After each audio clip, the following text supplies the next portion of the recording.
Welcome to the Brewtiful Game. As always, I am Blake here with Ferris. Hola. And maybe Ron a bit later. Maybe. And what's happening, as he would ask? Well, new dad duties are just hard to schedule around, and I feel that. So maybe you might join us later. We shall see. But in the meantime, we're gonna go and get this rolling because my goodness, the Premier League is back. Our two weeks of no Premier League dry spell was killing me. And it was so nice to be keeping up with matches and enjoying the weekend again. Although there were some things that happened in the in-between in the international break that we will talk about as well. But tonight's episode, we are one game away from a gentleman being able to cut his hair. Manchester. No, we're not. What? 3 games. Yeah, we're one away, right? You won 2 in a row. 3. No. We need 3 more, 5 total. Oh, is it 5 total? Yeah. Oh, I thought it was 3 he needed, not 3 more. Win next 3 games, and he can cut his hair. Sorry, dude. That's hard. I know. I know. Listen, it took almost a year for him to get back to back. So we're gonna. Oh man, Manchester United got a big win away at Anfield as the champs dropped to losing 4 in a row in all competitions, 3 in Premier League, 1 in EFL Cup, or what was that? They lost. Good gosh, they lost. Champions League. And then we'll recap all the rest of the Premier League matches as it returns from the international break and our 2-minute drill.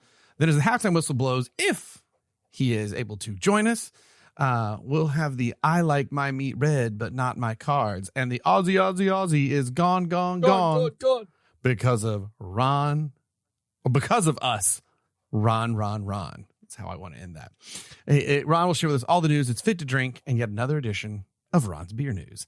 And finally, maybe Blake. Or the whoever. Ferris and Blake Beer News, but that was a good intro. We didn't want to lose it.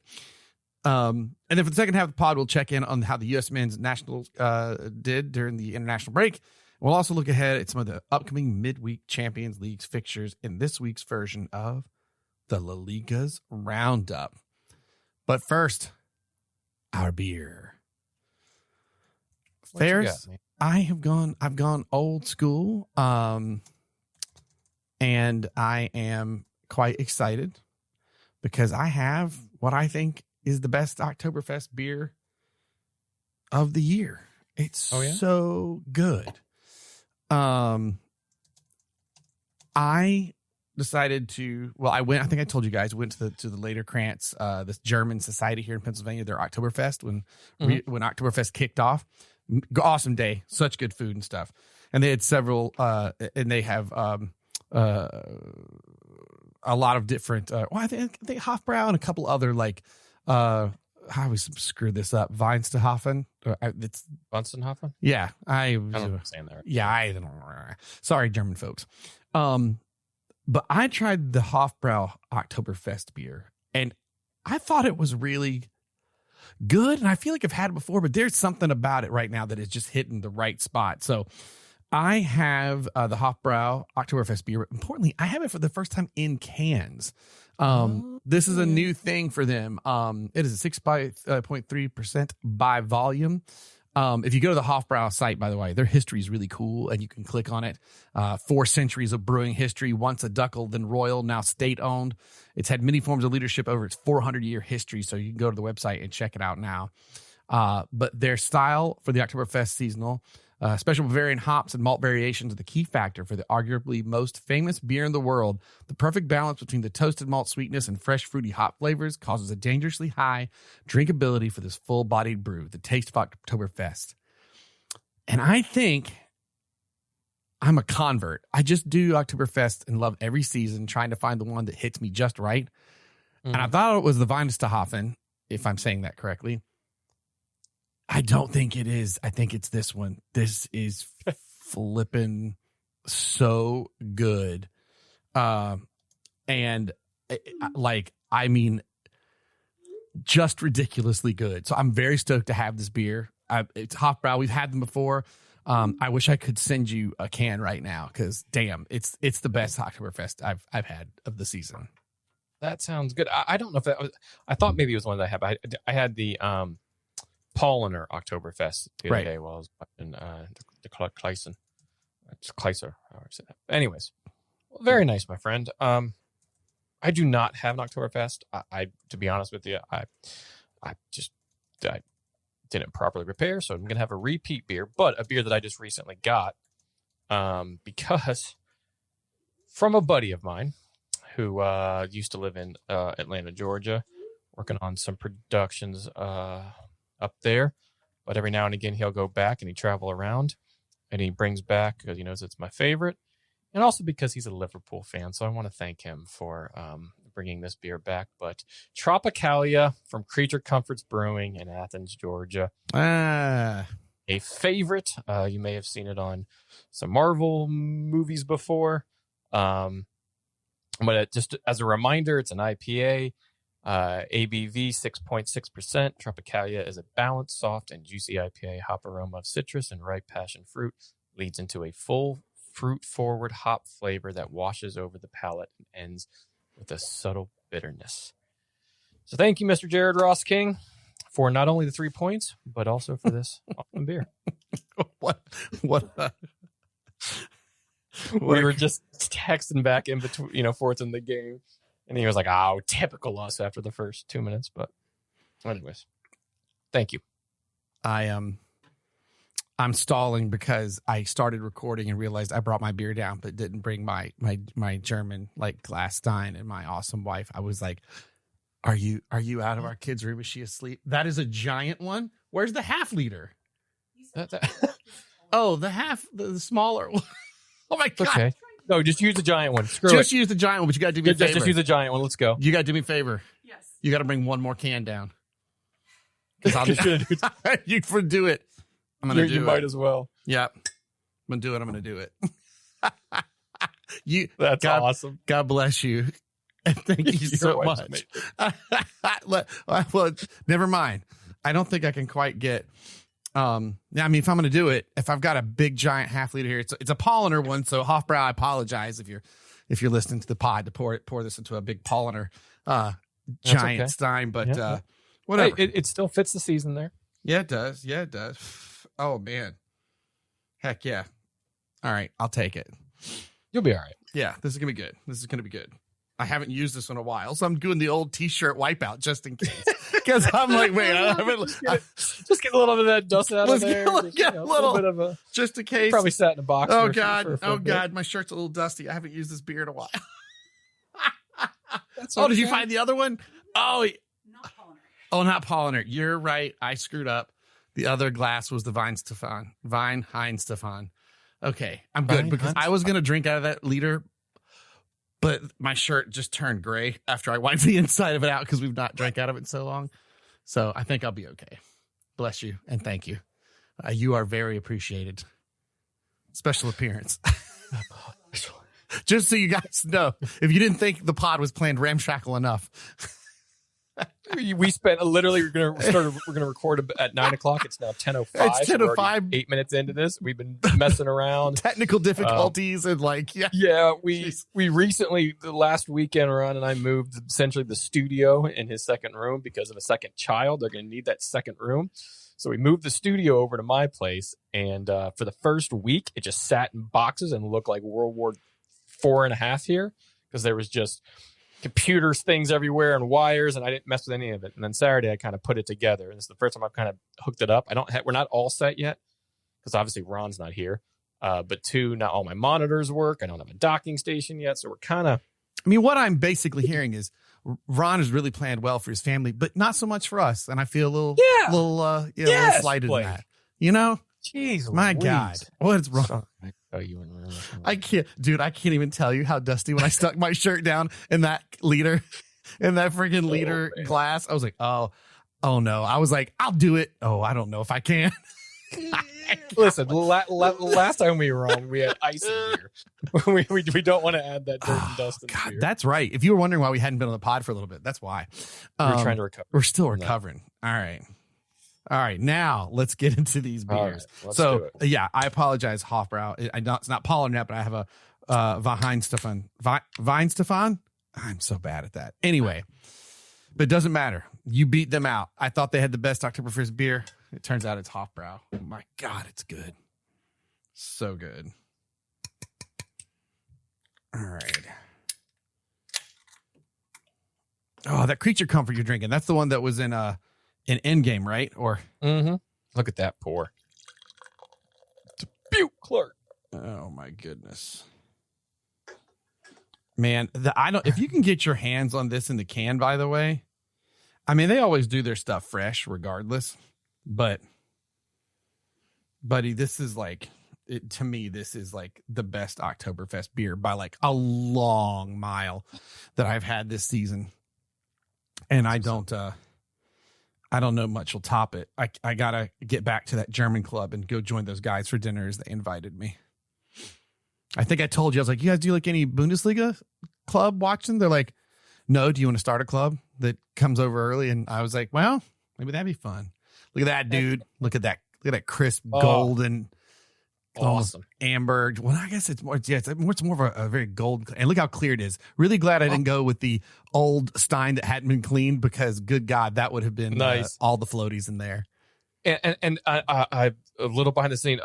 Ages ago, my ex had gotten me these coasters, and they were really fun find on Etsy, and they were a pack of 4 Man United coasters that had old plays on them from years past.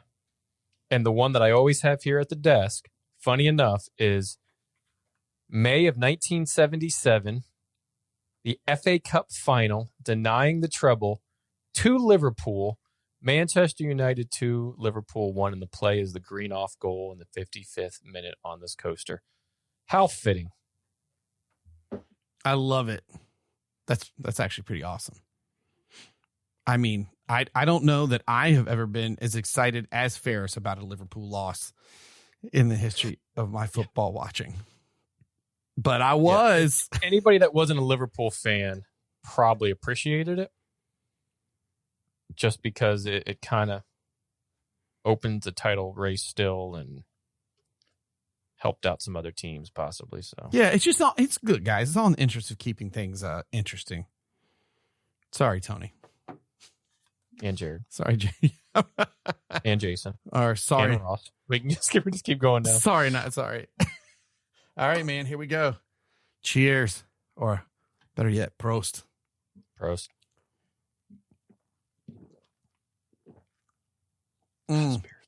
Ferris, seriously, get to Total Wine, dude. See if they got any of this left. Oh, it's cool. So good. Yeah, absolutely, dude.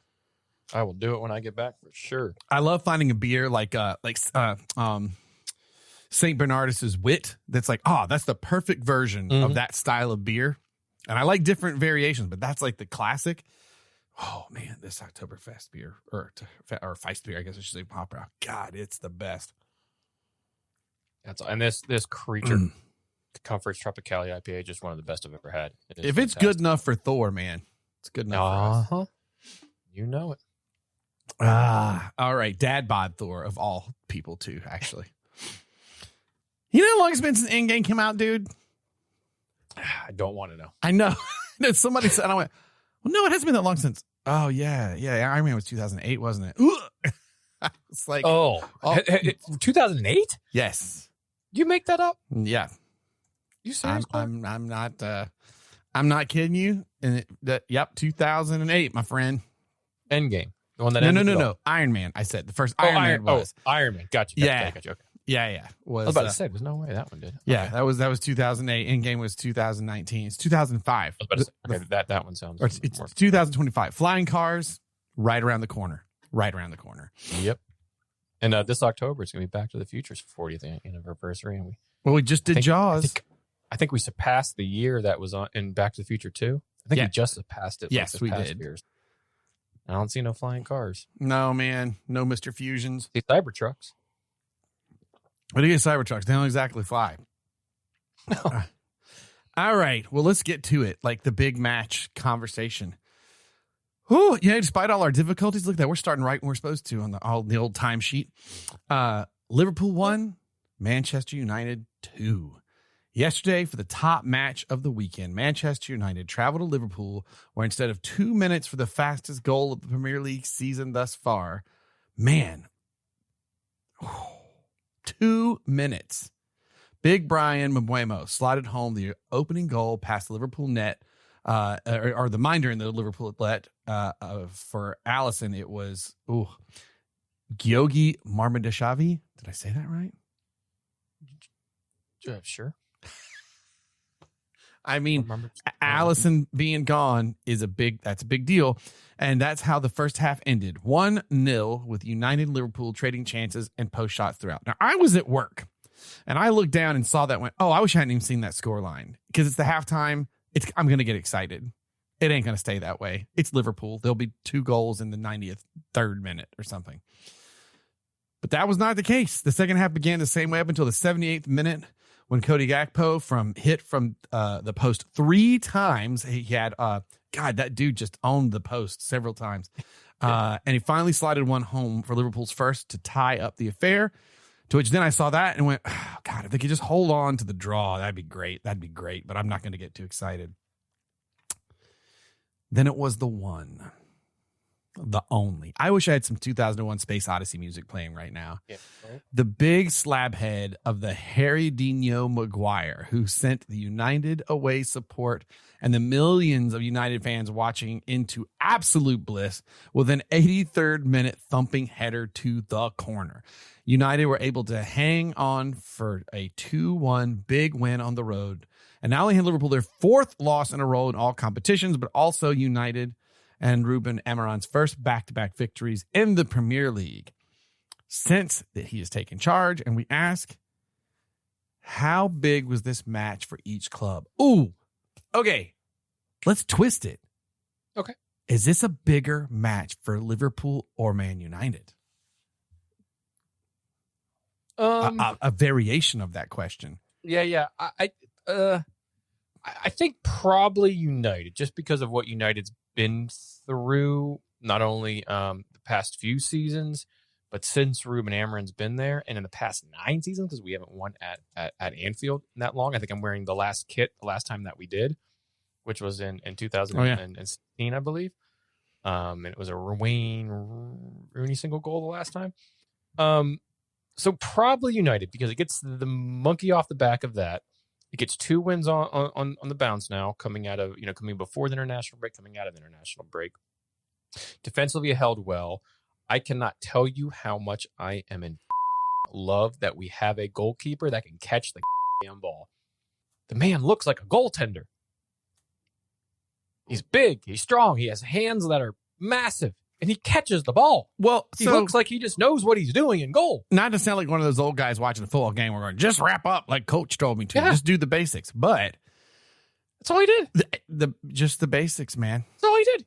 Yeah. He catched the ball. The ball came to his feet. He played it well. He's not the best passer, but I was going to say, he got the ball out of the area where Liverpool was not. Do we even know? Right to him. I mean, we got time to find out, I guess, obviously. But the question is he even good? Or is it just he's just doing? Who cares? He at least looks the role. He's doing. Well, what's the word? Bare minimum is not the right. He's average, just doing the average job, right? Which is feels like light years ahead of where you were. I don't know what happened with him. He looks confident back there, right? Yeah. He looks like he commands the box. He looks like he commands the air. His movement in the box when the ball's played in the air where he's not going to get it, how he backs up, how he attaches. There was one goal that I think, or one shot that I don't remember who took it, but just the way he came out, the kind of off-put, it might have been Gakpo, I don't know, where we thought for a second it was offside, but it was not, where he just kind of off-put him to make that shot more difficult and wide of the post by just how he came out looked strong. He didn't make the save, he didn't get a hand on it, but I think just that presence alone throws off an attacker, right? So I think, all in all, going back to the question, it's a bigger win for United. If it's Liverpool, there's some concern there, right? Because it's 4 losses in the row. You can't quite finish the chances. Salah does not look like he's been anywhere near what he signed a new contract for. He looks off of it. I don't know why, but you're like, 3 feels like a rough patch. 4 starts to feel like a dangerous trend. Is it Vince Lombardi? Who's got the quote about winning is a habit? Unfortunately, so is losing. Oh yeah, I forget who this famous American football coach. I'm forgetting the name, but it feels, it does feel like a big deal. I think I agree with you. I think this is a bigger deal for Man United. They need to, well, I mean, like, it's one of those interesting things, isn't it? For all the people who are like, it's time for Amaran to go. This will be defining out of, oh my God, we kept him so much longer than we should have because of this, or so glad that they stuck with it because we built upon this as we go. But it does feel like a big deal for Manchester United. I mean, all of a sudden in one game, Manchester United goes from a like, oh sweet, I'm actually not worried about playing Manchester United. I think most clubs, I mean, it's still Man United people, but like there just was a flaccidness in the last few games that now I think you're like, if everything could go wrong for them in that game, everything could go right. And for whatever reason, it all went wrong. Like Gakpo's hitting the goal, the post over and over. Yeah. It all of a sudden, Manchester United, what's your next match? It feels like a much more, a bigger match to be afraid of. Yeah. If you're Liverpool, you still have a lot of talent, obviously, most of which is on the bench in this game, and you might have played the wrong talent. I think it is. If you look at it last season, that was essentially Klopp's team, right? Yeah. Slot didn't bring in anybody except Chiesa, my memory serves. Yeah, like Klopp should have won the Premier League that year. Signed the goalie that played. Yes. Yeah, and signed the goalie that played on Sunday, but didn't come until this past season. I think was the only two signings. So this season, obviously, we know how much they've spent, right, on Verts and Isaac and TK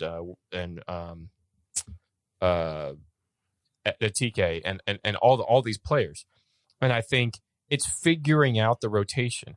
And Jared and I went back and forth because we've been talking about it for the past few weeks. You get a striker for an amazing amount of money to break the British transfer record from a guy that hadn't played all summer for the most part, and instead sat around and was on strike. You spend it on him, but you started off so well with Adetike in it that even when he came in as a sub, he brought a different dynamic and a different threat to automatically get shots at the goal. Not necessarily on goal, but towards the target, and was attacking in a threat. Where, could you remember Isaac in the first half of that game? Because I don't. No. Which I'm glad. Alexander, no. And completely forgettable.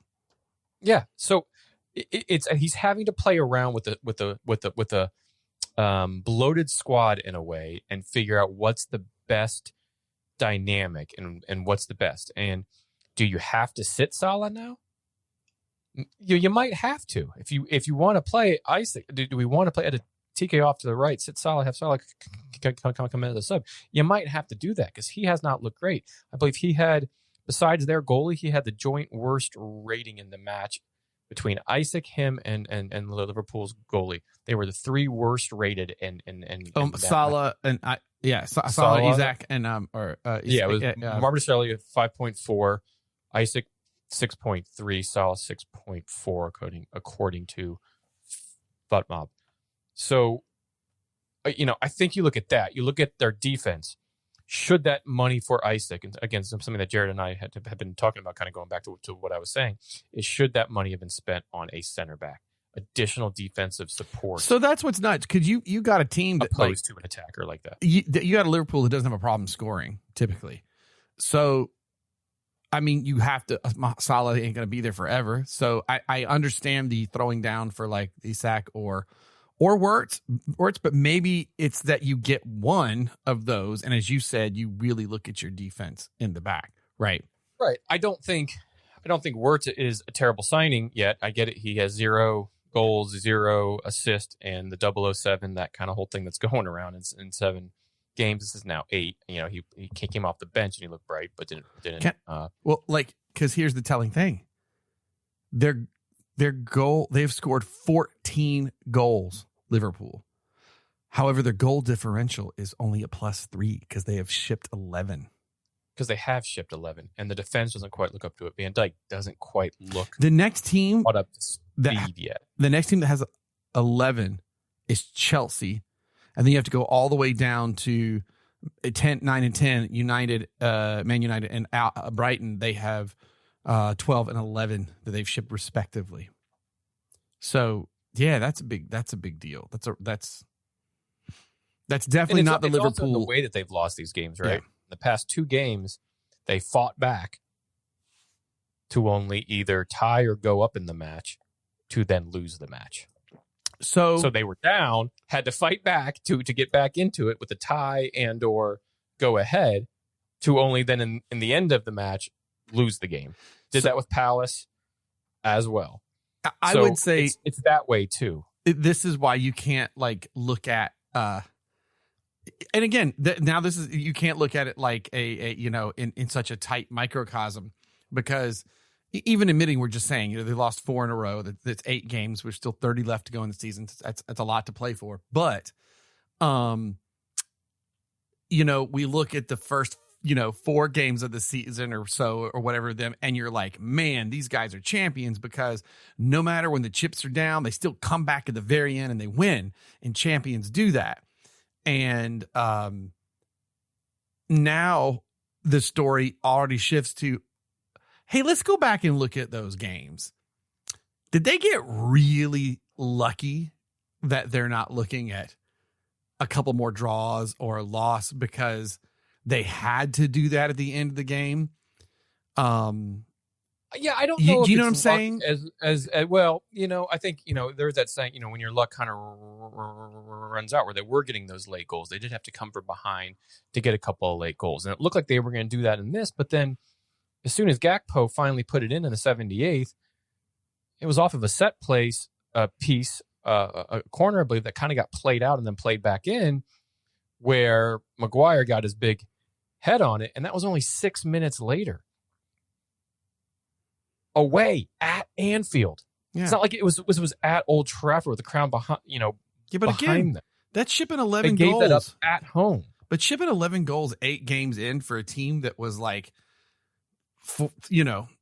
at the, again, only 4 matches in, but we're de facto champions. We were like, man, I think they're going to run away with it, because they did beat Arsenal. And so it looked like, well, this is just how this is going to go, that these guys are going to run with it. And now it's a very different story. And, you wonder, like, psychologically, like, how does that start to, how does it start to get in there? I sometimes I feel like to get a little, like, is Freudian, that's the wrong word, but to get psychological, I feel some of what Man City deals with is they did so well for so long that even though you got hungry people that might not have been part of all of those things, you wonder if, like, it hurts the drive at all, right? And like, is Liverpool doing the slump after winning things? Sometimes that happens to a club. I don't know, man, but it definitely feels like I do agree with you. I think there's a bigger deal for Man United. I think by just barely, though. I think this could be a big deal for Liverpool as well. If this exact same scenario was in March of this year, I think it'd be a bigger deal for Liverpool. Well, what's that old saying? You can't win the Premier League in the first half of the season, but you sure can lose it. Mm-hmm. So, like, and it's also perspective on teams, right? You talked about the 11 goals shipped by Liverpool. Do you know who else has the exact same stats, but is in third? Who's that? Bournemouth, who everybody's thinking like, oh my God, they're off to a crazy good season so far. They literally 8 games played, 14 goals for, 11 against, exact same as Liverpool. Also exact same, +3 on goal difference for both. Also exact same, 15 points each. Yet Bournemouth fans are like, oh my God, we're top 4, we're third. This is a fantastic year.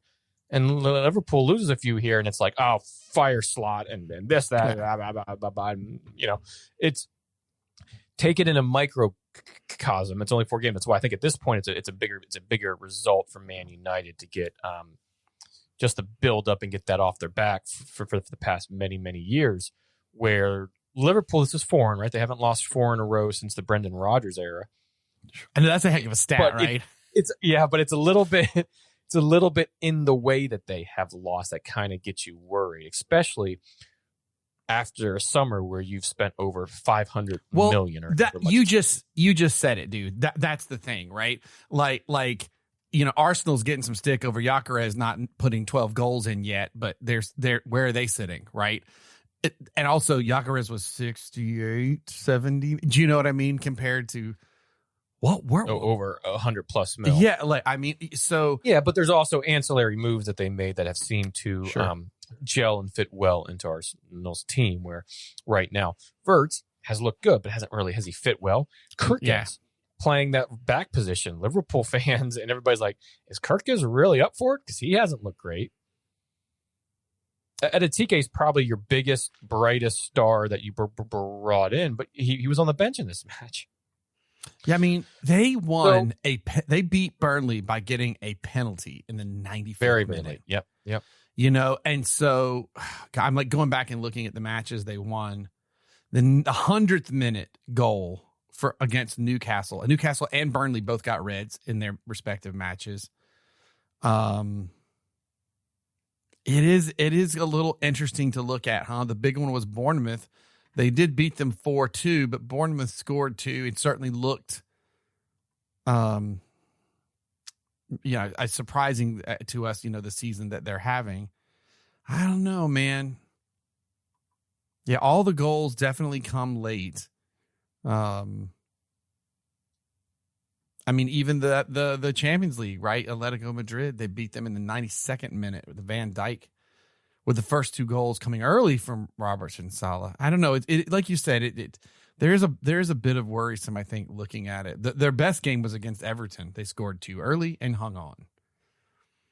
Yeah. But I agree with you. There's something that seems slightly worrying. And against Crystal Palace, they scored late in the 87th to draw, but it's, and it was Palace that had that 97th minute go return the favor. And I think that maybe that's the thing. Like, you can't live by the sword, die by the sword kind of a thing. And the more you go like, God, I forgot it too. God, it feels like years apart, even though it's only been weeks. Chelsea scored the 95th to win. That's funny because that's right. They lost 2 matches where people had basically returned the favor to how they had been winning. I mean, it probably is your strategy probably doesn't want to be losing most of the time and then having to come back, but it also, it kind of goes that way, right? In a lot of aspects of sport, you win late so often, eventually that's going to catch up with you. Yeah. And you're going to draw or you're going to lose or these sort of things. So I wouldn't hit the panic button quite yet if I was Liverpool. No. But in the same respect, I wouldn't hit the we're going to win the Premier League button for Man United. I mean, not to have your hated Man United come to Anfield and win. Oh my God. I mean, that's the other problem, right? It's not like the only worst thing would be if they had lost to Everton right before the break and also to Man United. Yeah. Well, it's fantastic. It's going to put a smile on my face. On Sunday, I don't think I said this, but I watched the match with the Orlando Reds, in the downtown area. There is the first one that I went down and watched. I have the scarf that I got a few years ago, but is this the late Mardo winner? Is that one? No. This is the Orlando Reds scarf. Oh. That we have down there, but watched it with them, and what a first game to watch with them.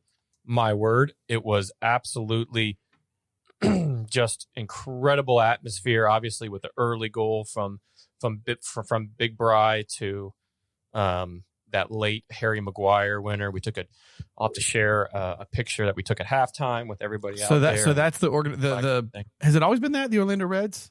Yeah. It hasn't always been at Elixir. It's been there for the past few years now. It used to be at the Celt back many years ago when I went. I think the Celt's now a Liverpool bar. How that's changed is weird. But no, we've been there for a while. Great hospitality. They're doing something also in December where Patrice Evra will be in town watching with the Orlando Reds, and you can meet with him, a Man United legend. Yeah, so I watched it with them. Just a great first game to go down and watch, and it just excitement, right? Smiles on faces. But it's only 2 wins in a row. Yeah. And there's a lot to question there, right? A lot. But I mean, look, dude, questions. Could be 4 losses in a row. Said, we got to look ahead at the next match. For sure, but it could be 4 losses in a row. And I mean, I know you've had absolutely. I know, but like you got 2 wins in a row. It does feel different. It's a very like I feel the force kind of a vibe where it's just like, remember when Ron was like, nah, I don't think Chelsea's getting better. And we're like, I don't know, man. It feels like something's coming, and yeah, I don't know. Feels like something's coming. I'm not looking. Before I was like, bring them on. Now I'm like, well, I'm not as excited now. let's just hold on there a bit before we get too excited. Speaking of, just to give context, Liverpool, their next matches are Frankfurt Champions League on the 22nd, and then Brentford on the 25th, followed by Crystal Palace and Aston Villa. And we are not in Champions League, Europa League, or Europa Conference League, so we just go weekend to weekend. Yep, you're Brighton, our next right? Handful of matches. Yep, Brighton, Forest, we'll talk about here in a little bit, and then Tottenham, all before the November international break. Yeah. Those are, I would like to think for you, winnable games. I think so. I certainly think so. Brighton's at home. Forest, Tottenham on the road. Forest could have a new manager by then, so then we could get. We tend to always play the teams that get a new. It's going to be bump. Sean Dice parking a bus, so just that's could be. all you need to know. So Harry Maguire late header for the win. Shall we move on? Absolutely. All right. We were on time. Well, we're still doing good on time. Yeah. I think we're good. I actually was doing this late last night, so my timing is kind of messed up. So no, we are on time nonetheless. Yeah, for those of you listening home, we have content with times on it, and sometimes they're a suggestion. What's the Pirate of the Caribbean line? Well, the pirate code. They're more guidelines than a code. Yeah, I'd probably say a lot of times they are, but right now we're doing okay. All right. So you wanted me to take this first one here? Yeah, we had to split with Ron, but since he hasn't joined yet, and right, probably like he might not, we'll just kind of let me give a 2-minute clock going, and we will start the 2-minute drill. So first up, I'm not going to say those words that Ron was going to say. Say my Blues. Forget that. Written for Ron. We'll do a 2x2 as Chelsea Blues dispatched not only Nottingham Forest 3-0 at the City Ground, but also in the 66th minute, it appears, Big Ange Postecoglou was also gotten rid of. I say it in the 66th minute. He was canned 10 minutes after the match ended. Literally minutes after the game But ended. at the 66th minute, the owner of Forest got up and left his location. Mm-hmm. And man, look, I'm not trying to do a body shame thing. All right. Yes, he is a bigger dude. This isn't the joke. But the look on his face and the way he slouched into that box, ho ho ho, Boshuda Aoki solo. Yeah. And it's just such a Jabba the Hutt vibe that he has got going on up there. Mm-hmm. And it's just like the way he sits there with his face. And you're just, I mean, when May the 4th rolls around again, I have to do a recasting of the Premier League for different roles. Right. But I mean, another red card for Chelsea in 4 matches, which, by the way, I just need this streak to continue. I don't know what the longest streak is. No, I meant to look it up for this. They're still winning games. Who cares? Just keep it going. Dude. Get everybody on the team. The fact that there was one that they shouldn't have been in, and then the coach managed to get it right after the clock is done. But Chelsea does keep a clean sheet. And Big Ange, oof. I mean, dude. So the story, unfortunately, this is what I would tell Ron. I'm sorry, Ron. Start the clock because we have. Hold on. Yeah. Start the clock because we have 4 minutes opposed to 2. Oh, that's right. We have 4. Okay, guy. Yep. And then go ahead. Okay, so what I would tell Ron is, sorry, your club gets no love out of this match because it really is all about the Forest and its mismanagement. But I will say that I think the big deal, the red card, it's funny. It is a little troubling. That is odd. I think your club would be getting a ton of crap if you had 4 red cards in 4 matches. I think any club would. I think, I mean, like, and it's but they're also winning games, except for the one, that. That's what makes it funny right now, though. Part, right? it's kind of hysterical. So, I mean, at any rate, but it is a shame because they keep a clean sheet. They play a good match, all things considered. And it really is just all about this. I mean, how does this all go back to when the owner ran on the pitch at Nuno? And when was that, the end of last season? I think you can look at that and pinpoint that as a demarcation of time. Which he got them to the Something's not right here. Yeah, he got them to the UEFA Super Cup. What is the well, it was technically the Europa League, but however, financial fair play and that that was Palace. Never mind. No, yeah, it moved them up.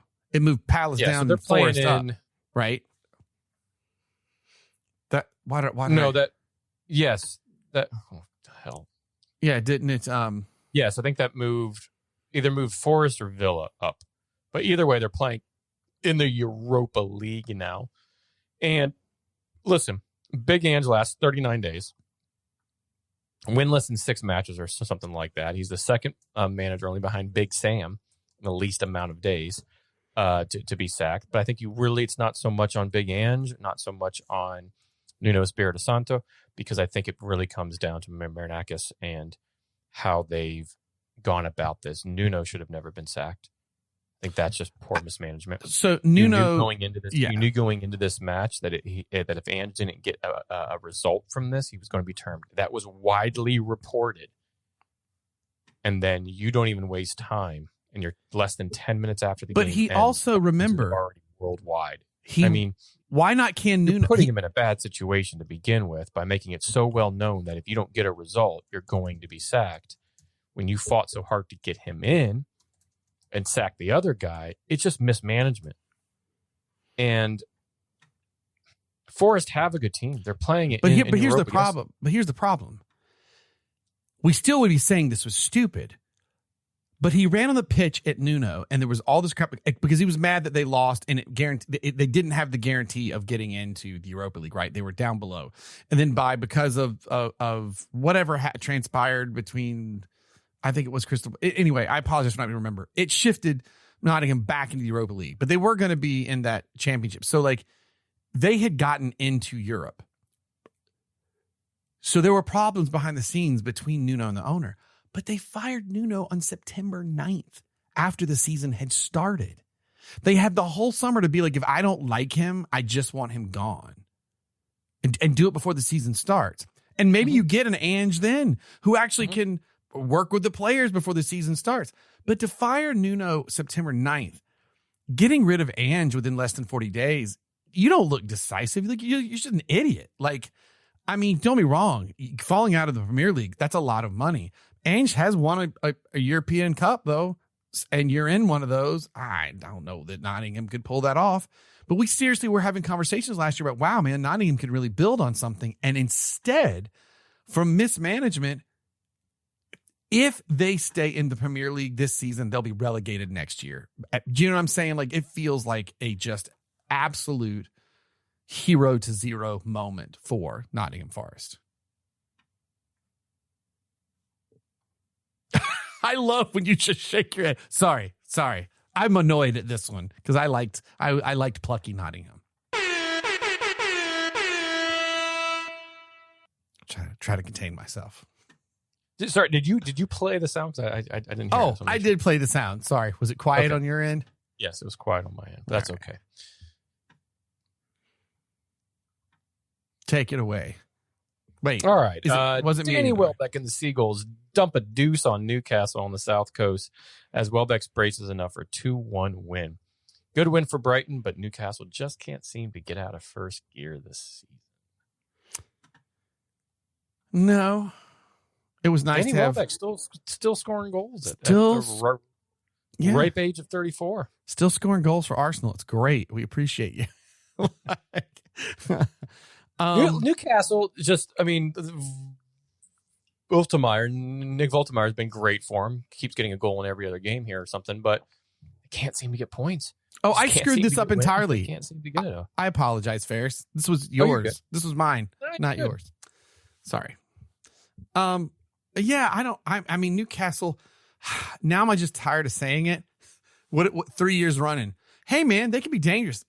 Inconsistent, though.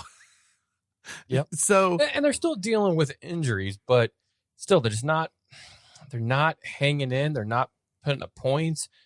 They fought back, right? It was Danny Welbeck in the 41st. They fought back in the 76th to get a point out of it on the road. Just get a point. It's a good point on the road, that sort of thing. But then they give it up 8 minutes down the road. And it's not the first time that they've done that, or they've given up a late goal, or they can't quite seem to get over the line when either they've scored first or something. So Brighton are still just tough to play against. You know, they come to Old Trafford here on the weekend. It's 9 versus 10, and it would be a proper mid-table match coming up. Let's see if you hear it this time. Still all right. In the new studio, still working out kinks. Well, I played the 2-minute drill. So now I guess I'm picking up yours here. Burnley get a 2-0 win at Turf Moor over fellow promoted club Leeds. Don't look now, but Burnley just moved out of relegation. And can they stay there? That's the question. But hey, listen, this early in the season and winning against your fellow promoted teams is always a good thing. We'll see. They each only have one win in the past 5 games, 3 losses and a draw. So, hey, you got to be feeling over the promoted team, but you got to be feeling good about Nottingham, as we were just, because if you're Burnley, because all of a sudden it's like, oh, don't screw this up. Actually, we might have just gotten a lifeline. This like dumpster fire that is Forest. Let's capitalize on this. The big problem, and I mean, not that this is a shocker, but like these bottom 4 clubs, they have been scored on. It's Burnley, Nottingham, West Ham, and then Wolves. 15 goals, 18 goals, 16 goals. It's just, which is always the problem with the bottom teams. They ship, they score, but Burnley scored 9 goals. Yeah, that's best out of teams 15th, 14th down all the way to the bottom. So they're scoring some goals here. They just have to not ship them as much, but Burnley not that bad. They might have a chance to stay up. You heard it here, folks. Forest might screw this up so bad. Burnley's in. Down 2-0 at half and then down 3-2 in the 96th minute, but it was... What the hell did I write? But it was... I was like, what the heck? But it was something... It was all in the second half. Hat trick by John Philip Mateta, who's penned for the 3rd goal of his hat trick in the 97th minute, tied it up. And he actually had a chance to make it 4 goals a few minutes later, missed a brilliant chance. But it was such a fun match at Selhurst. And wow, just between Bournemouth and Crystal Palace there, just a super fun match to watch. If you didn't get a chance to see this, definitely go watch the extended highlights. Yeah, who would have thought that was going to be like the game of the week? Right. But that was awesome. Like, that just kept like every time my phone or my Apple Watch kept like blowing up. Like, what? Oh my God, it's another goal. Like, just ridiculous. Man, it'd been cool to see Bournemouth pull that off. But again, like we're talking about these other clubs and stuff and where things are standing. But Bournemouth sitting at 3rd in 8 weeks in, not something I think we would have predicted at all. I can't remember if I made the Leicestershire prediction that Bournemouth would be fighting to go to Europe. I feel like I thought I had a Bournemouth one. How do we make these predictions and within 8 weeks, I don't remember any of them? Right. It's not that long ago. And I only remember that I said, well, I guess Salah will probably do Golden Boot again. And I remember that because that's probably definitely absolutely not going to be the case. Probably. Yeah, probably not. All right. Blow the horn. A Holland second half brace was enough to beat Everton at the Etihad. That's 4 wins out of 5 for City now. Don't call it a comeback. Why is nobody talking about that? Yeah, I think City are almost quietly there, and it's scary because they just stay in touching distance. They're still a dangerous team.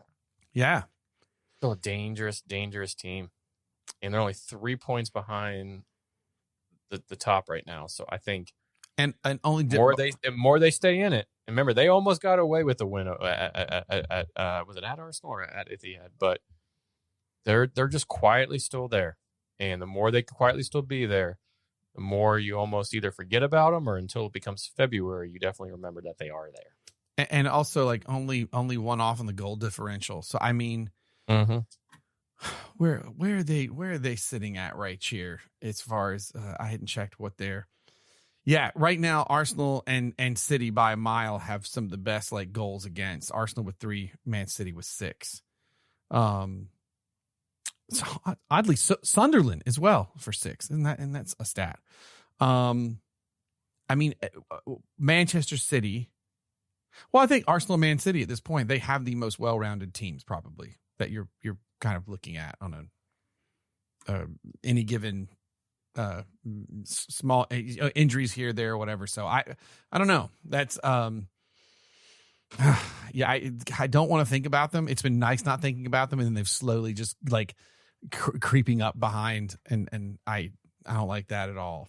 Because you can and a really quick note for Everton: no Jack Grealish in this because he was loan tied. He's only on loan. And if he hadn't been, they'd have won in a heartbeat. It could have been different. No, I love watching Jack Grealish just have so much fun playing football. It's a shame that it's a loan, so you couldn't watch him play against his forward club. That'd have been a blast. For now, it's a loan. Fair enough. All right, to the horn. Sunderland return to winning ways as they dispatch Wolves, the Stadium of Light. Man, they are sitting in 7th and are winning when needed, and a tough ask for any other side. How good have Sunderland been this season? Didn't a lot of us, speaking of predictions, pick them to go back down? I think it sounds familiar. Yeah, that sounds familiar. I'm gonna bring that up while you continue. I mean, Sunderland becomes the Nottingham Who. You know what I mean? They're basically they're basically doing the thing again. 6 goals against. They've scored 9 goals, goal differential +3, just winning when they need to. And while we say there's a lot of game left to play for these guys, actually, where they come in going not getting relegated is the real goal. That feels like a comfortable thing to achieve at this point. Well, and Blake, I did bring up the Leicesterish predictions, and guess who had the most Leicesterish one? Who was it? You did, sir. Sunderland make the top 8. Right now, they are in 7th. That's who I picked. Okay. Yeah. Yep. Nobody picked Sunderland to go down. You know what though? Both you and Ron both picked West Ham to go down. Interesting. All right, come on, Sunderland. I forgot I got pride on the line. Now I'm really rooting for you. Heck yeah.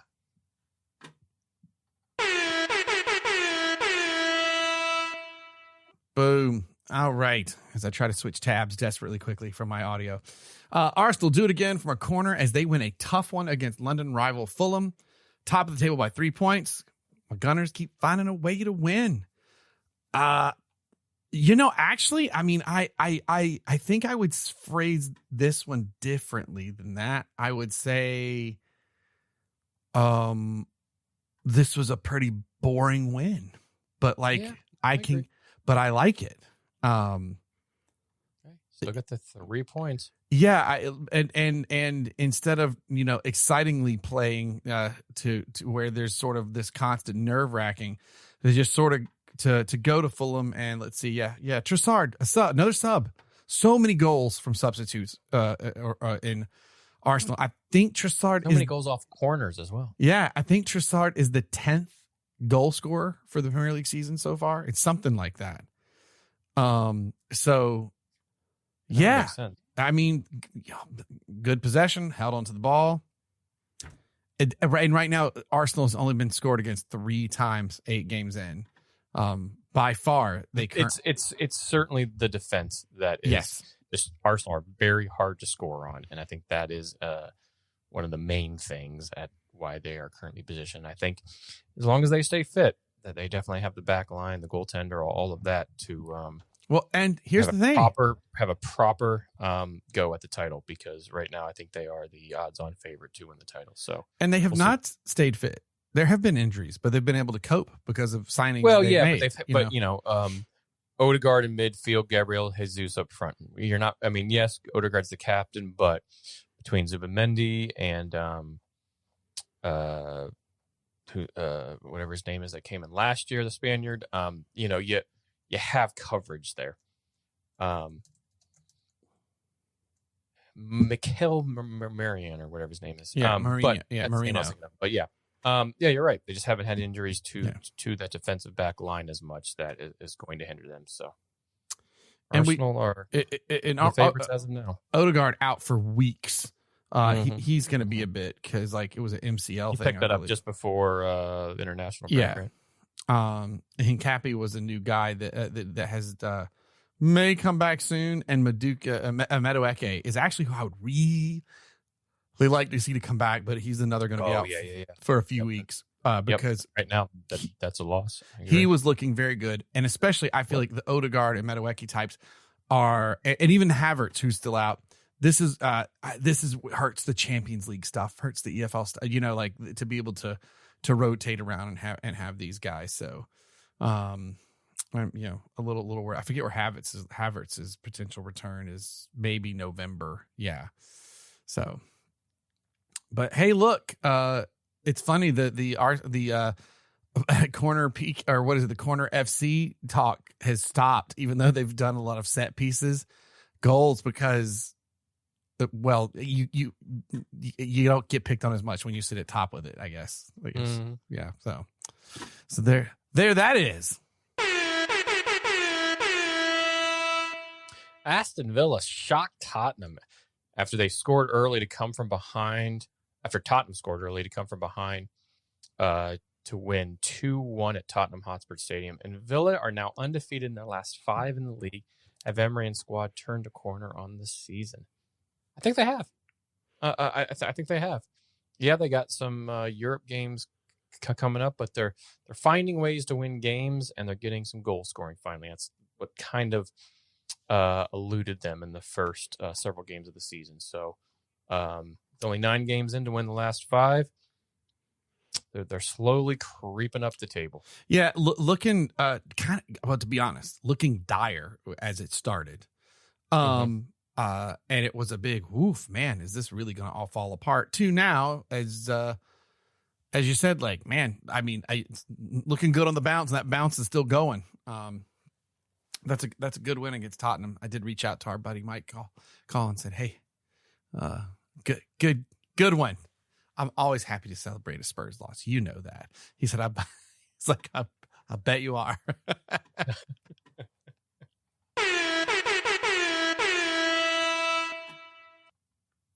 Boom. Is this me now? I think we did our research. Since I screwed up the other one, I'll pick one up from you. The end of the Habs were kind to Brentford for the Monday match, but not so much for the this season strugglers of West Ham. 2-0 Monday night is how it ended. I mean, I don't know what there is to say out of this other than, man, West Dyer? That's West Ham.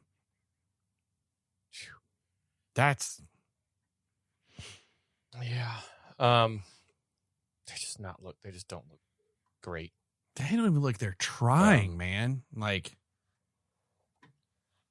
I mean, them and the Wolves, was it 4 points and 2 points?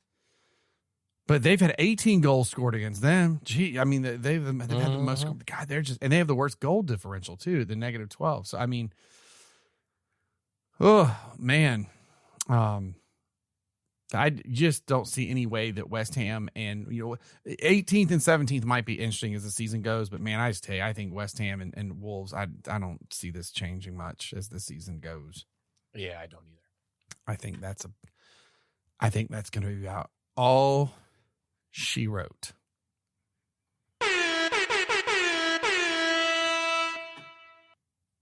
Boom.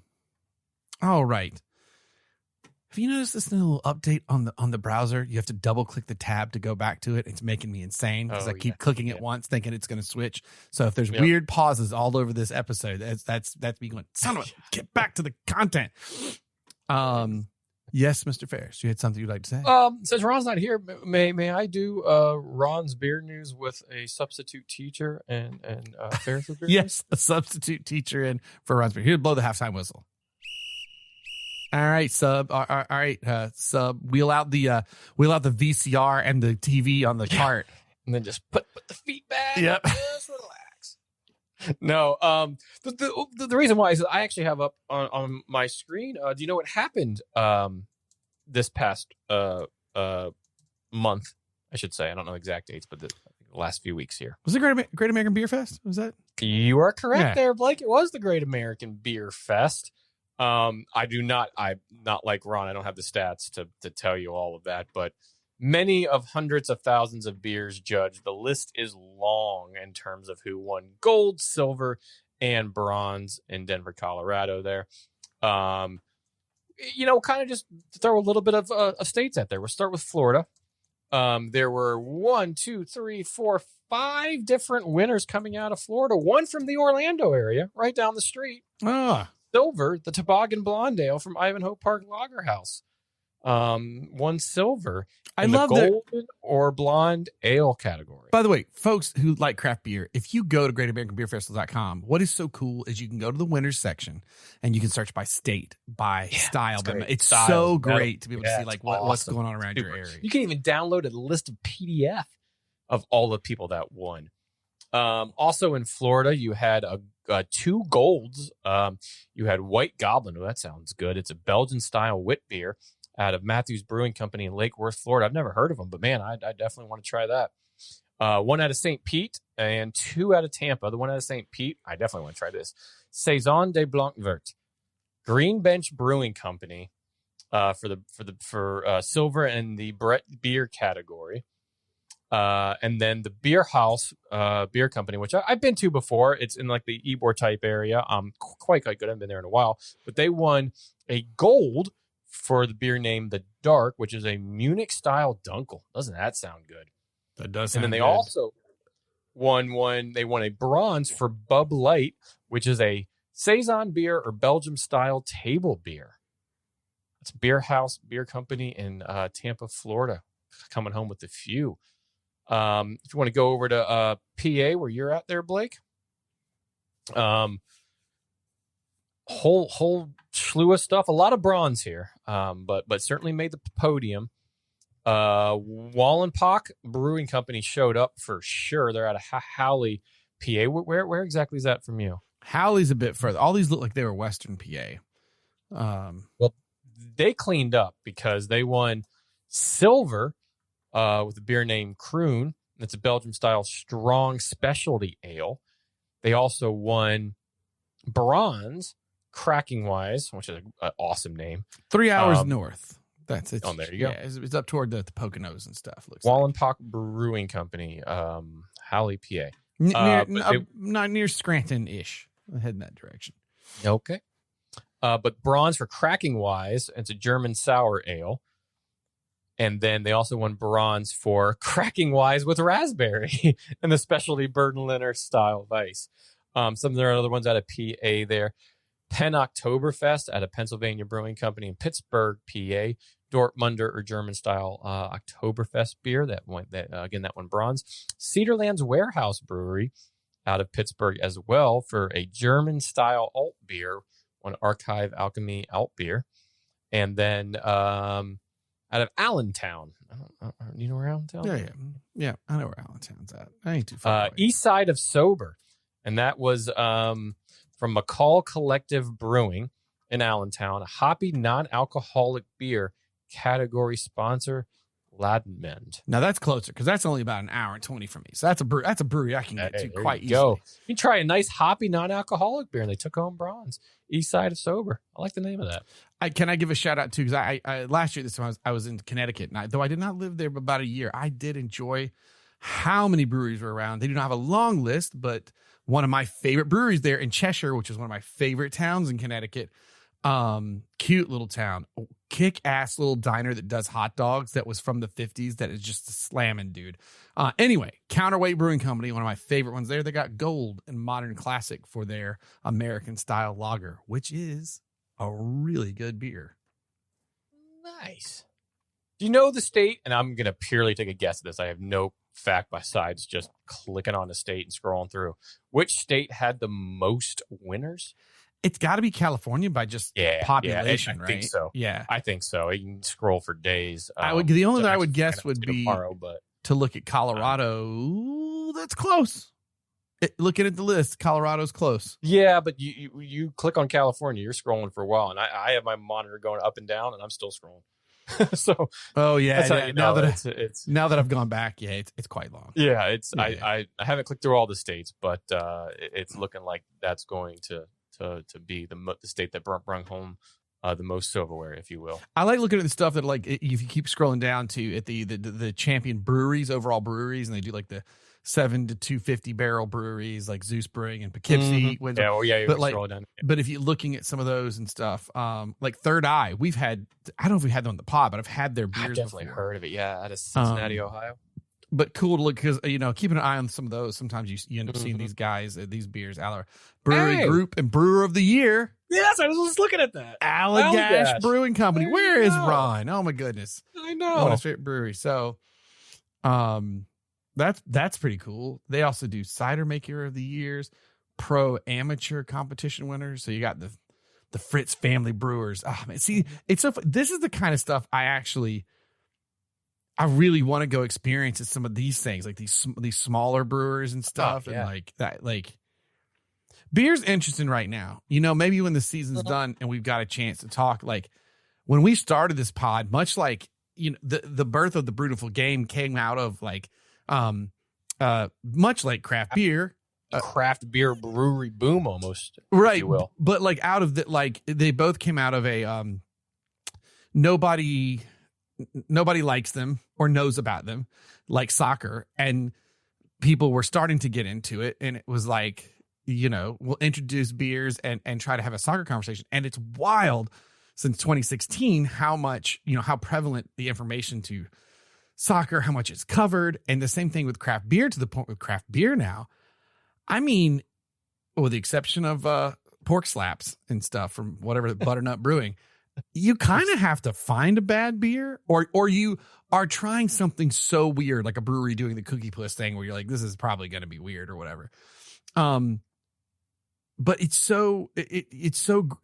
It's so easy to find a fine beer, and you're still looking for those, like, those ones that are like, oh man, they're really special, which, by the way, you have one coming with Ron when you guys finally can record in the same space. So when we do that, but like to have, like, you're still looking for those Wally Wells stuff, but it's pretty rad, man. Like the prevalence of like good beer.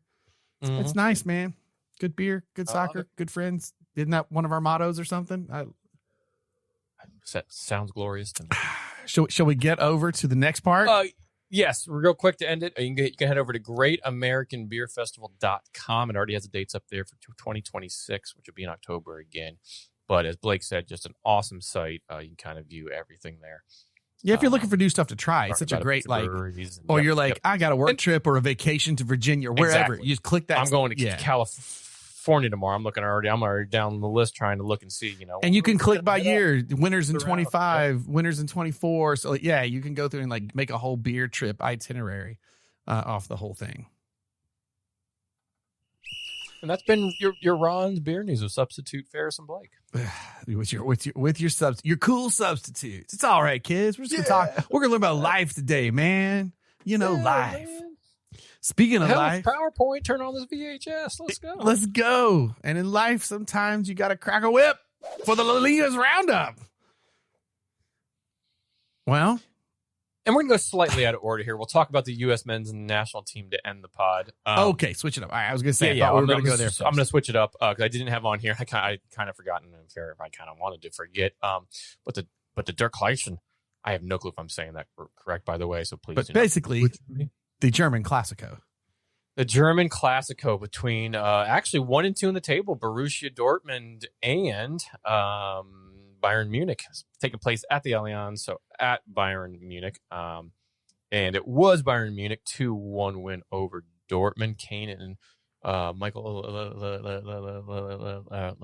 SC goals, make it 2-0, and then the 84th Julian Brandt goal. And to be fair, it was mainly Bayern in the first half. Dortmund came out in the second half, were much better. For the Elise goal, just a mistake at the back line. And did I send you pressed in the goalie and just it was a mistake. Put it down 2-0, and it was always hard to come back from there, especially on the road. But they kept fighting, they kept going. And, almost a tale of two halves here. Besides that mistake, we might have had a 1-1. But nonetheless, they were 1-2 in the table. Dortmund's now dropped down to 4th. Because RB Leipzig and Stuttgart won their matches. But Bayern's still top of the table with a plus 23 goal difference. That is, for context, plus 16 better than the next highest, which is Borussia Dortmund on plus 7 goal difference. They've scored 27 times and only conceded 4, one of which happened in this game on Saturday. Pretty wild. They're tearing it up. Did I send you the picture of the this year's Bayern Munich Oktoberfest kit I found at the soccer shop here? Oh, yeah. God, I think you did. I still got like $100, I think, burning a hole in my pocket when I think about that. It's so cool looking with like the hops on it. And man, like, yeah. Just do it. I kind of wish I got it. It's come from the guy that has 60 some kits. Right. I wish I'd gotten it just for this pod alone. For the Der Klassiker. There you go. Right? I think so. Der Klassiker, yes. I like that your German kind of sounds like Sean Connery is saying it. Der Klassiker, yes. Yes, many penny. We'll stay in Europe. That's why I'll kind of switch it around. And the Champions League is back this week, tomorrow, Tuesday, October 21st, and Wednesday, October 22nd. 3 p.m. or 12:45 and 3 p.m. Eastern Standard Time, but where I'll be at in California, that's what, 9:45 a.m. and like noon. I'm like, I'm going out there for work, so I probably won't be able to watch a whole lot of these, but I'll definitely check the highlights out. You have a slew of matches. This is round 3 of the Champions League. I'm not going to go over the table because it's too early, but some of your highlight matches, if you will. Tomorrow, round 3, you have Arsenal hosting Atletico Madrid. That's spicy. That's going to be a fun one. That's at 3:00. You also have Bayern Leverkusen and Paris Saint-Germain, the Champions Cup League holders. And those are probably your 2 standouts of that game. I think some other ones for consideration. Barcelona hosting Olympiacos, PSV Eindhoven hosting Napoli, and Villarreal hosting Man City. But a slew of them. And then on Wednesday, I don't think you have any quite as good as the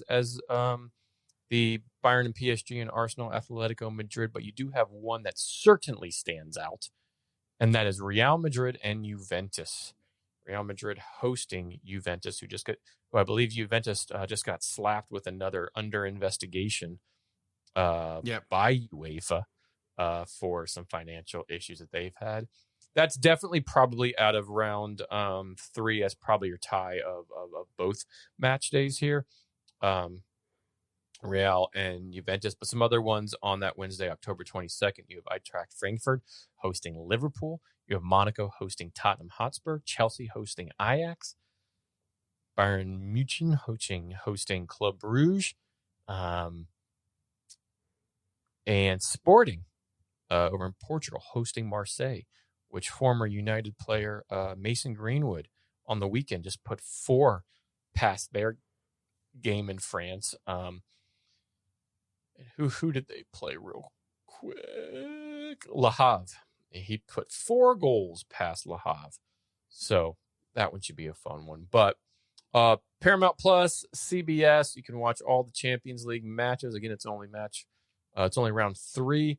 So a few more to go here. But definitely tune in to the Champions league because it's starting to heat up. It's that time of year we start to hear your dulcet tones sing even more. Yes, indeed.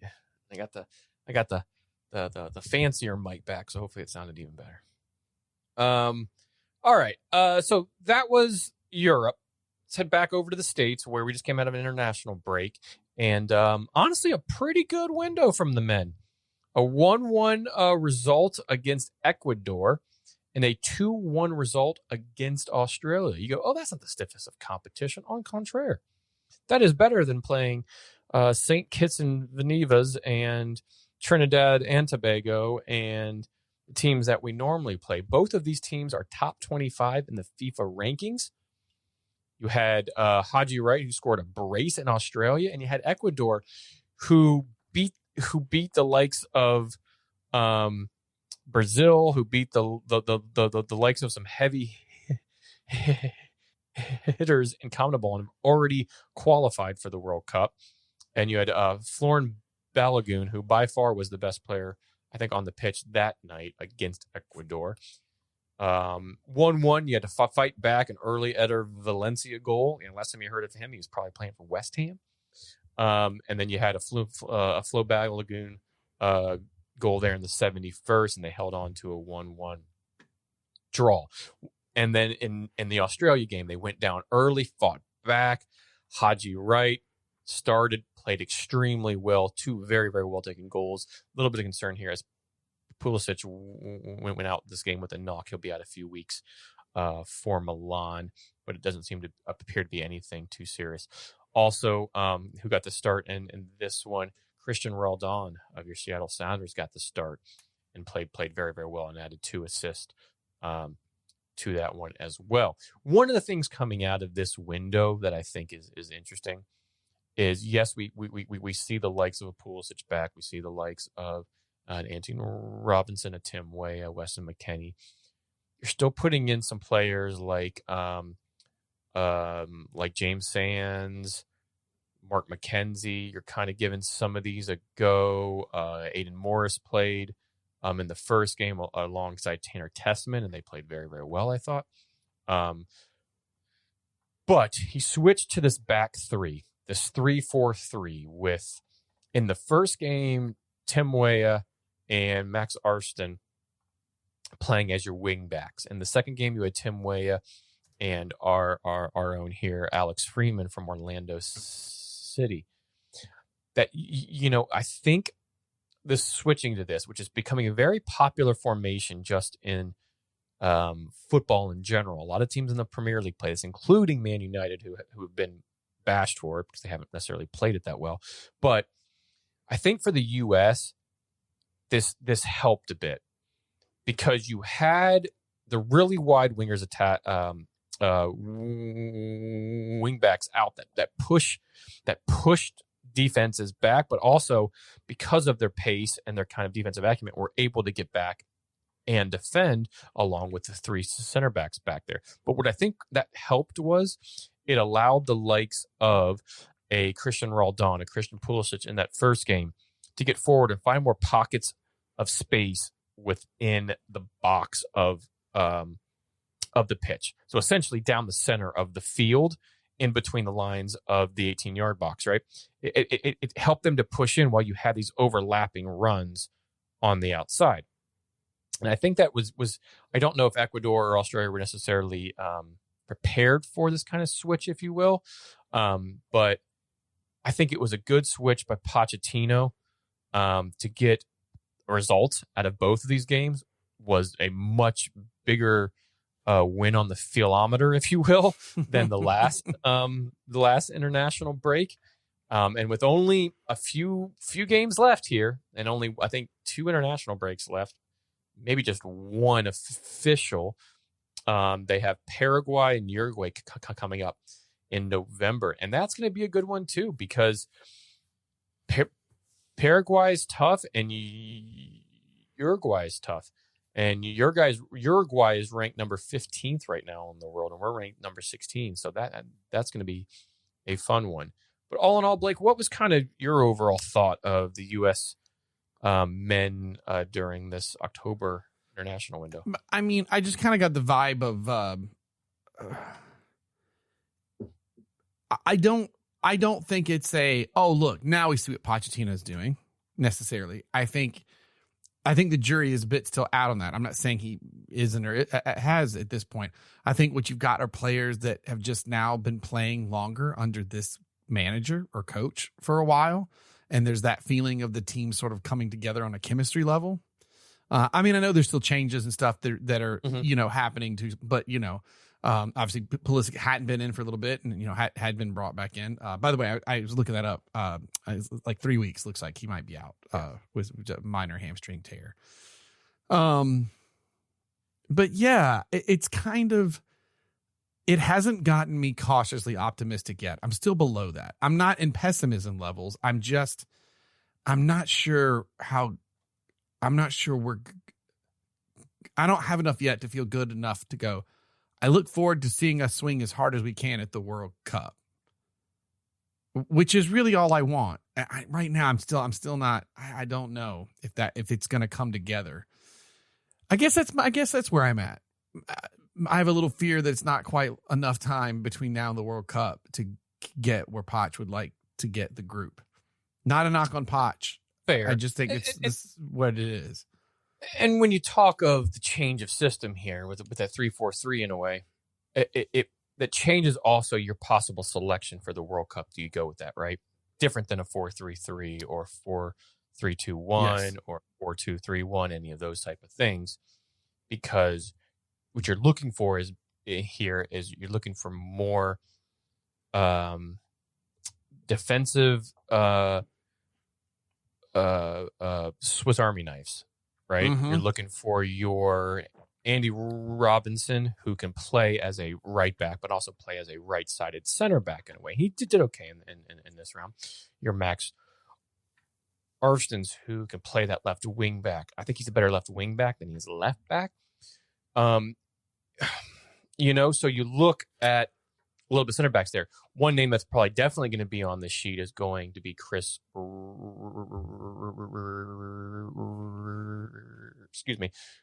Richards of Crystal Palace. He started both these games. He's been starting every Palace game. He had, a 7.3 overall rating throughout both of these two games. I think he's definitely going to start. You're probably going to bring Tim Ream. Does he look overly effective in that back three? Is he meant for that? I'm not so sure. But he can also play left back. He's been playing that for Charlotte. Yeah, so you're looking for those Swiss Army knives at the back, right? And I think that might take away from your attack a little bit, but you have enough hybrids, if you will, right? Because while Haji Wright played striker, he can also play a little bit of the left wing and that sort of thing. You have Max Tillman, who played kind of that right-sided center attacker in this, but also will play that left wing as well. Weston McKennie, who can push up a little bit more into the number 10 role if he wants, but can play the number 10, the number 6, or the 8 role.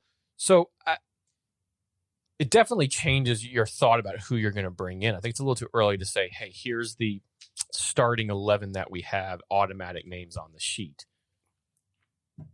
But I think this is a better window than kind of the doom and gloom of the September one, where it looked chaotic and like we don't really know where we're going, what we're doing, the formation that we're playing. We don't really all kind of buy into, and it's chopped and changed so much that you're just trying to figure out what the hell's going on. Slight chops and change here, but a clear formation understanding from the team in both of these games against top 25 opponents. I think that's a positive takeaway and look to build on in the November window. I think I can get behind that sentiment. And that has been your LeagueA's Roundup. Oh, no. I have no clue what you play. My whip got sure, it got stuck mistake, at the end, so it went and I had to make it play again. Yeah, I can get behind that. You actually made me a little more excited. Well, you are slightly ahead on the optimism than I am. I'll take it. Holy cow! Does that wrap us up? I think it does. I think it does. So our beer mentions are: I had the amazing Hofbrau Oktoberfest in a can, grab it. God, it's so good. I do want to grab that. I had one we had on the pod before, but a favorite of the pod, Creature Comforts Brewing Tropicalia IPA out of Athens, Georgia. Do you have our slowly and accurately named Zlatan quote of the pod that might not come from Zlatan? I'd be lying to you if I don't. But however, with the help of this Google machine, I have a quote from the former Nottingham Forest manager, Big Ange. Okay, good. I think I know what it's going to be because I almost pulled this one too. Well, hold on. Is that the one that you sent in the chat? No, I don't know if that one's real. The one I don't know that one's real. But I was just going to bring up one that he seems to get quoted on all the time, which is I always win things in my second year. But what were you going to say? I was going to bring up the one I did and go, but I don't know if that's actually very true. What's the one that was going to? Yeah, I don't know. I don't know if it is either, but it'd be funny if it was. Yeah, he had some, but I thought you were going to pull up stuff from his final words to the club, to the guys, because he got canned and then literally walked into the clubhouse. Yeah. And then, as they said, grabbed his bag and walked out alone and drove away. Yeah. So I thought you were going to go with something within there.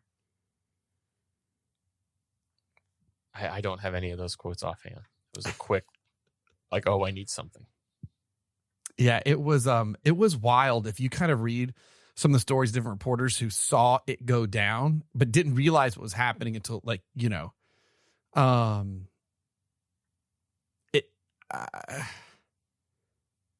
it's just bad management, right? To do it in the middle of the, you knew it was coming. Okay, do it after. So I'll share this one. Andrew was sacked the day after dropping this quote. If you give time, the story always ends the same. Me and a trophy. Time was not given. Not even after the match. God, where's he going? Where in the world is he going? Probably not the Premier League. I don't think yet. No. He just pulled a Jared Leto with Tron. I could see. He ain't gonna be leading again. Rangers in Scotland need a manager. Oh, I don't think he'd go to Rangers. No. Klopp wouldn't go to Man United. I think Klopp came out with a quote saying why he didn't go to Man United recently. Yeah, you can't, But to Rangers up north, I could see him doing that. Well, no, wait, was he at Rangers or was he at Celtic? He was at Celtic. That's why I said he was. Oh, that's why. Yeah. Never mind. That's right. Completely. Yep. Sorry. Completely. Yep. I was like, now I thought about he's been in Scotland. Oh, yeah. No, he came from Celtic. Never mind. That's definitely not going to happen. Yeah. He'll probably go somewhere and have quite good success. Yeah. I don't know. I don't know where he could go. I don't know, mate. Well, did you see, actually, speaking of former managers, the first one to get sacked, Graham Potter? You know where he's coaching now? Oh, no, I didn't catch that. Is he in Switzerland? If I'm not mistaken, it's the Swiss national team. Oh, yeah. Yeah, I keep trying to find that final message that he said to the club. Told him he was sorry he couldn't do more for them. Ugh. No, not the Swiss, the Sweden national team. Sweden. Sorry. Sweden national team, yep. Just weeks after West Ham exit. Anyways, there's your quotes. There's your knowledge of sackings and managers. They're here. What a mess. All right. Well, follow us on the brewtifulgame.com. If you like the show, give us a rating review. Let us know you did. We'll try to send a koozie or a magnet or something your way. But the big thing is just tell all your friends about us. But before I wrap, I'm going to send you this picture, Ferris. Look at Pochettino right now on the sidelines. Does that man not look more American the longer he manages here? Look at that goatee and that hair that could become a mullet. Like he is becoming American. Mullet, that is absolutely brilliant. The more he goes, it's a great sideline picture. I was like, oh my God, he looks like Pochettino to me anymore right there. He looks like a dad on the sideline, like about to yell at a manager or yell at a referee and his kids match on the sideline. That's what he looks like. Yeah, and he oh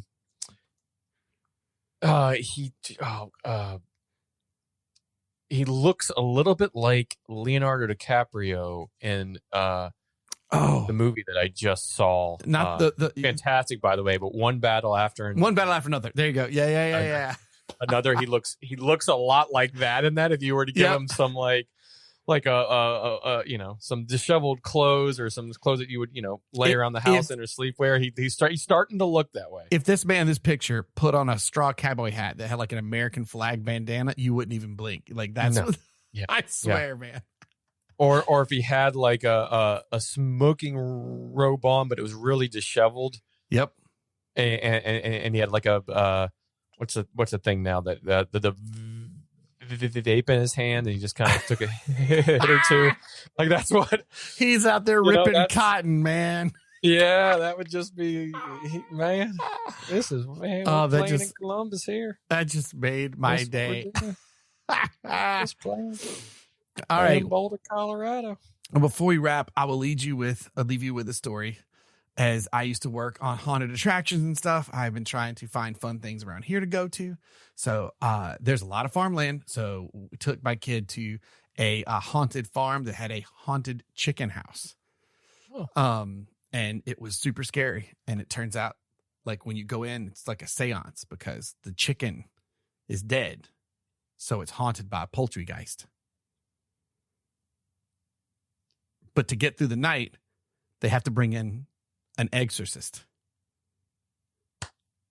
And you know what the exorcist does? It helps them cross to the other side.